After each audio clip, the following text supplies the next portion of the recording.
Konwerter. Jak dodać wycinek z projektu do bazy użytkownika. W projekcie umieściłam szafkę narysowaną w edytorze szafek, natomiast umieściłam na niej uchwyty z bazy elementów wnętrzarskich.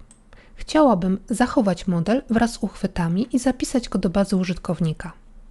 Wychodzę z wizualizacji, zaznaczam całość, wybieram narzędzie Konwerter, następnie przycisk Dodaj wycinek z projektu. Szafka została wczytana. Określę punkt wstawienia.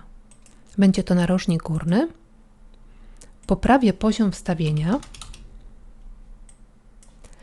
Zmienię typ i poprawię nazwę.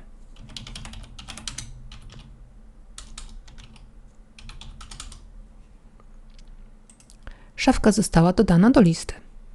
Wychodzę z wizualizacji. Przełączam się na elementy wnętrzarskie. Odnajduję szafkę i umieszczam ją w projekcie przy ścianie.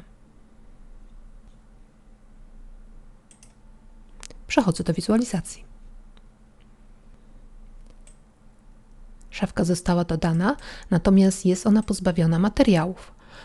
Przełączam się na zakładkę Właściwości materiału i pipetą sczytuję kolor z szafki wcześniej wstawionej. Umieszczam kolor na wszystkich warstwach nowej bryły.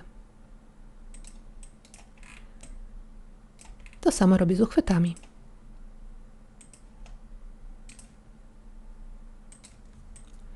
Aby zachować paletę kolorów, zaznaczam jedną z części obiektu. W tym przypadku są to uchwyty. We właściwościach obiektu wybieram Zapis palety obiektu. W elementach wnętrzarskich, jak widzimy, szafka się również pojawiła. Wystarczy ją tylko przeciągnąć na ścianę. W opcjach przesuwania mam włączoną opcję domyślnego poziomu wstawienia. Przeciągam szafkę do projektu. Dziękuję za uwagę.